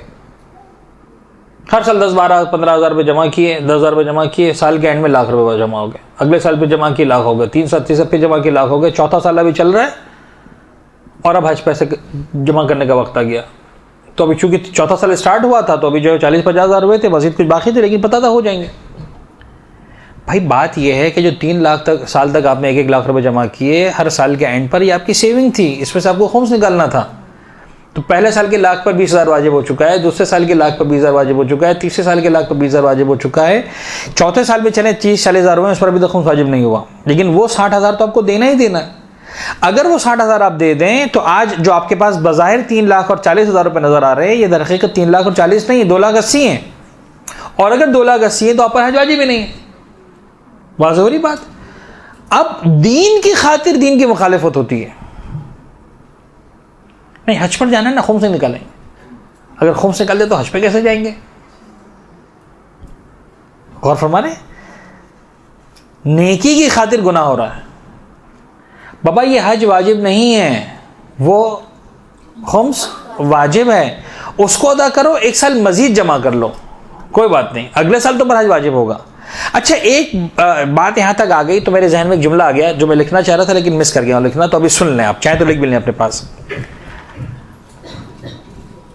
बड़ा ही इंपॉर्टेंट जुमला है, हज के बारे में जहन में रखिएगा। ये वहां पर आना चाहिए जहां वजूब है हज के मसाला हमने डिस्कस किए थे ना, कि जिंदगी में एक मरतबा वाजिब है वगैरह वगैरह, जहाँ वाजिब फौरी। टाइम कितना हो गया? 10 मिनट कज़ा हो चुके हैं हमारे ऑलरेडी, है ना। चलिए आप जल्दी से सुन लें, इसको हम अगली क्लास में मुकम्मल करेंगे। वो मसला ये है कि हज वाजिब करवाना वाजिब नहीं है। यह पूरा जुमला लिखे, खुद पर हज वाजिब करवाना वाजिब नहीं है। दूसरे अल्फाज में इस्तिताअत हासिल करना वाजिब नहीं है। मैं इसकी वजाहत भी करवा देता हूं, अब लिख लें पहले, मैं इसकी वजाहत कर देता हूं। खुद पर हज वाजिब करवाना वाजिब नहीं है या इस्तिताअत हासिल करना वाजिब नहीं है। क्या मतलब है इस जुमले का? सुन लीजिए जरा जल्दी से। फर्ज करें आपके पास पैसा नहीं है, हज वाजिब है नहीं, तो अब आप क्या वाजिब है कि आप पैसा जमा करना शुरू करें ताकि जब भी पैसा पूरा हो जाए तो हज करें? आप में से कोई फर्ज करें ट्यूशन पढ़ाता है, हर महीने 10,000 रुपये कमाता, आराम से 3-4 हज़ार 5,000 रुपये में अखराजात पूरे हो जाते हैं। अम्मा अब्बा घर पर हैं, अपने ज़्यादा अखराजात हैं, ठीक है, 4-5 हज़ार पूरे हो जाते हैं। क्या वाजिब है कि हर महीने 5,000 जमा करो ताकि साल के एंड पे मसलन 60,000 बने, 2 साल में जो है वो 1,20,000 बने, तीसरे साल जो है 1,80,000 बने, 5 साल में जो है आखिर वाजिब? तो पैसे जमा करना, खुद को मुस्तती बनाना, अपने आप पर हज वाजिब करवाना, ये वाजिब नहीं है। मुस्तती बनना वाजिब नहीं है, मुस्तती पर हज वाजिब है। अगर तुम मुस्तती बन गए हज वाजिब है, नहीं बने मुस्तती बनना वाजिब नहीं है कि साहब अब मुस्तती बनो ताकि जो है हज वाजिब हो, ये भी नहीं, ठीक है। लिहाजा ये एग्जांपल यहां पर अब फिट होगी कि साहब मेरे पे तो हज, भाई किसने कहा पर हज करना, अपने आप पर हज वाजिब कराना वाजिब है, तो पहले खुम्स निकालो हर साल के लाख का, फिर पैसे बच गए, मुस्तती हुए तो ठीक, नहीं हुए तो कोई बात नहीं जी। तो बहरहाल यहां तक हमारी बात मुकम्मल हुई। इंशाल्लाह इससे हम कोशिश करेंगे जो अगले हफ्ते से अगले हफ्ते, यानी शायद अगले हफ्ते मेरी क्लास नहीं आप लोगों के साथ, उसके अगले हफ्ते में फिर इंशाल्लाह आपके पास आऊँगा। तो नहीं पता कि कितने दिन होंगे, लेकिन बहरहाल ये आज के सिलसिले के मसाइल इंशाल्लाह मुकम्मल कर लेंगे। फिर कई सारे और उन्वानात भी हैं जो मुझे इस मरतबा दिए गए, हम क्लास में डिस्कस करेंगे। आज सवाल जवाब का वक्त नहीं बचा, कोई बहुत ज़रूरी सवाल है तो पूछ लें, वरना फिर इसको हम नेक्स्ट क्लास में जी।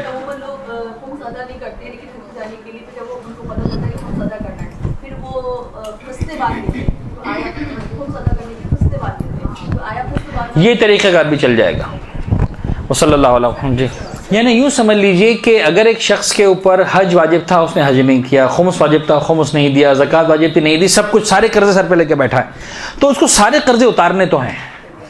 जो उतारता जाएगा सही होता जाएगा, चाहे पहले खुमुस दे दें, चाहे पहले हज कर लें, वाजिबात दोनों है, पूरे दोनों करने हैं। ये तो नहीं है कि हज नहीं कर सकते। नहीं नहीं, इस यहाँ इस केस में ऐसा नहीं जो आप कह रहे हैं, ऐसा नहीं है। ठीक है, सर अगर फॉर एग्जांपल कर्जा लेके खास हज की नियत से कर्जा वो आने वाली बाकी अगली क्लास में आने वाला है। वो अपने दोस्त से डिस्कस की, तीसरा ऐसा रह गया था। जी